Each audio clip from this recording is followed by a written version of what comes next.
Pemerintah Indonesia dan China resmi menandatangani nota kesepahaman investasi untuk 16 proyek besar senilai 2,19 miliar dolar Amerika atau sekitar 36,4 triliun rupiah.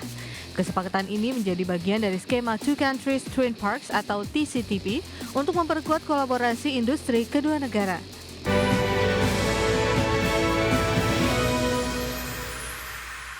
Informasi selanjutnya, Indonesia dan China resmi menyepakati dan menandatangani nota kesepahaman investasi untuk 16 proyek besar senilai 2,19 miliar dolar Amerika atau sekitar 36,4 triliun rupiah.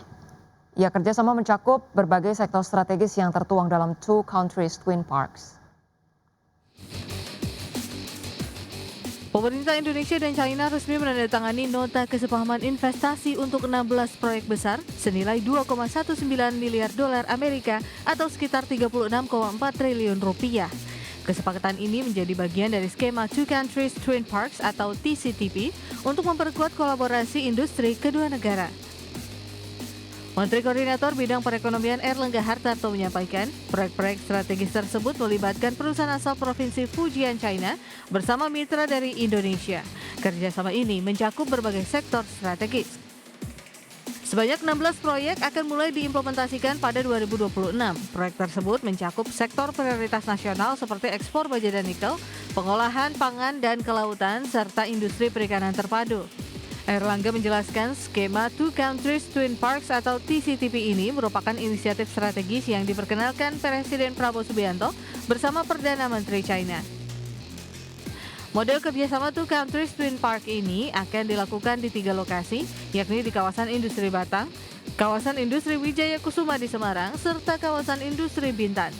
Di mana melalui skema tersebut Indonesia bukan hanya menjadi tujuan investasi, melainkan Indonesia juga berperan sebagai mitra dalam pengembangan rantai pasok dan hilirisasi industri.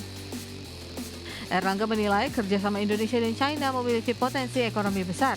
Kedua negara terhubung dengan pasar hampir 20 triliun dolar Amerika Serikat dan sama-sama mencatat pertumbuhan ekonomi stabil di kisaran 5%. Kondisi tersebut menjadi modal penting untuk mendorong ekspansi investasi dan perdagangan bilateral.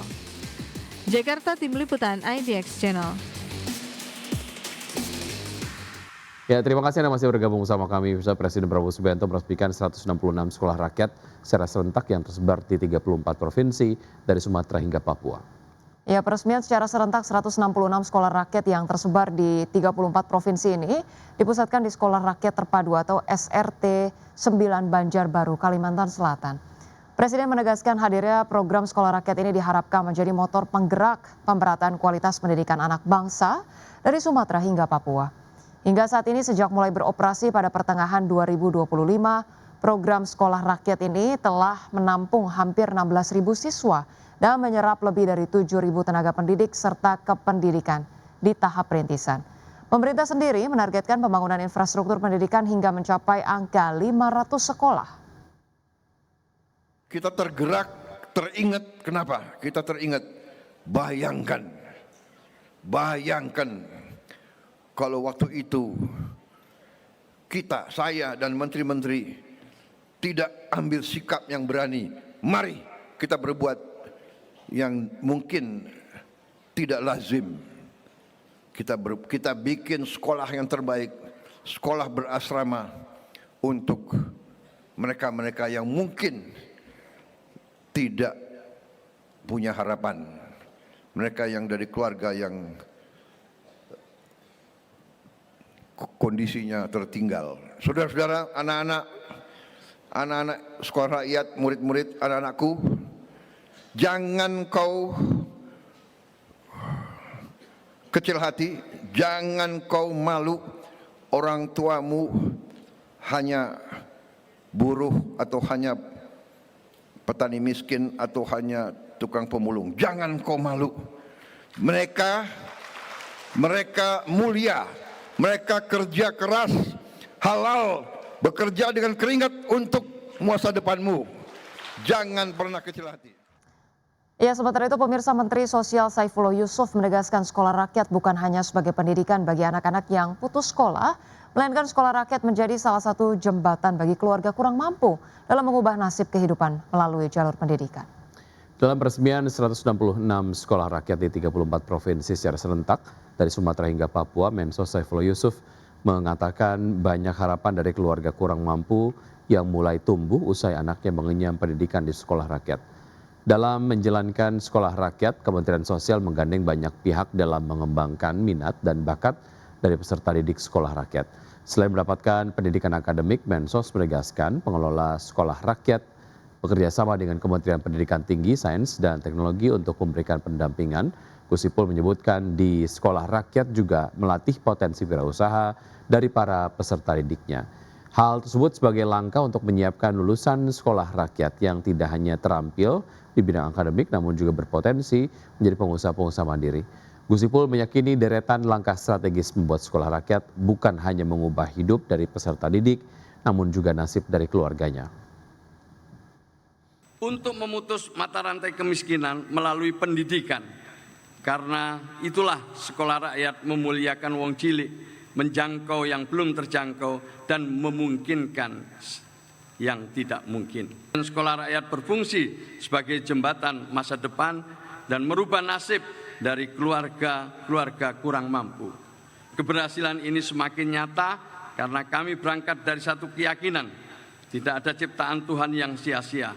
Setiap manusia diciptakan dengan keunikan dan justru disitulah letak kekuatannya. Ketika keunikan itu dirawat dan diarahkan, ia menjadi modal untuk meraih. Ya, PT Indo Tambang Raya Megah Tbk melaporkan realisasi aktivitas eksplorasi di sepanjang kuartal 4 tahun lalu. Ya, pemirsa, pada periode tersebut aktivitas eksplorasi menyedot anggaran sebesar 12,55 miliar rupiah. Dengan kegiatan eksplorasi dilakukan melalui sejumlah anak usaha. PT Indo Tambang Raya Megah Tbk melaporkan realisasi aktivitas eksplorasi periode Oktober hingga Desember 2025 atau sepanjang kuartal 4 tahun lalu. Perseroan menyedot biaya eksplorasi 12,55 miliar rupiah dengan kegiatan eksplorasi dilakukan melalui sejumlah anak usaha. Eksplorasi digelar melalui anak usaha dengan izin perizinan karya pengusahaan pertambangan batubara, yaitu Indominco Mandiri, Traubaindo Coal Mining, Barinto Ekatama, dan izin usaha pertambangan yaitu Tepian Indah Sukses dan Nusa Persada Resource. Kegiatan pengeboran yang dilakukan pada periode Oktober hingga Desember 2025 tersebut merupakan kelanjutan aktivitas periode bulan sebelumnya. Kegiatan eksplorasi dilaksanakan Departemen Geologi dengan fokus utama aktivitas pengeboran pre-production dan development dengan metode lubang terbuka atau open hole dan pengeboran inti masing-masing anak usaha perseroan. Salah satunya aktivitas eksplorasi yang dilakukan misalnya operasional pengeboran Traubaindo Coal Mining di area Blok Selatan di Bantian Besar Kutai Barat, Kalimantan Timur dilakukan kontraktor jasa pengeboran PT Cosciendo Teknik. Pada periode Oktober hingga Desember 2025 telah dilakukan pengeboran pre-production Blok Selatan pada 23 lubang pengeboran. Berbagai sumber IDX Channel. Pemirsa, emiten rental kendaraan dan logistik PT Adi Sarana Armada Tbk atau ASSA kembali melakukan aksi korporasi. Ya, perusahaan menyuntikkan modal tambahan senilai 20 miliar rupiah ke anak usaha PT Duta Mitra Solusindo. Emiten rental kendaraan dan logistik PT Adi Sarana Armada Tbk kembali melakukan aksi korporasi. Perusahaan menyuntikkan modal tambahan senilai 20 miliar rupiah ke anak usahanya PT Duta Mitra Solusindo. Langkah ini dilakukan untuk memperkuat struktur permodalan dan mendukung pengembangan usaha ke depan. Sekretaris Perusahaan Jeffrey Fandi Tunjungan menjelaskan peningkatan modal dilakukan pada 9 Januari 2025. Penambahan modal ini dibutuhkan agar PT Duta Mitra Solusindo dapat menjalankan kegiatan usaha secara optimal dan diharapkan memberikan kontribusi positif bagi kinerja grup. Informasi ini disampaikan dalam keterbukaan informasi ke Bursa Efek Indonesia.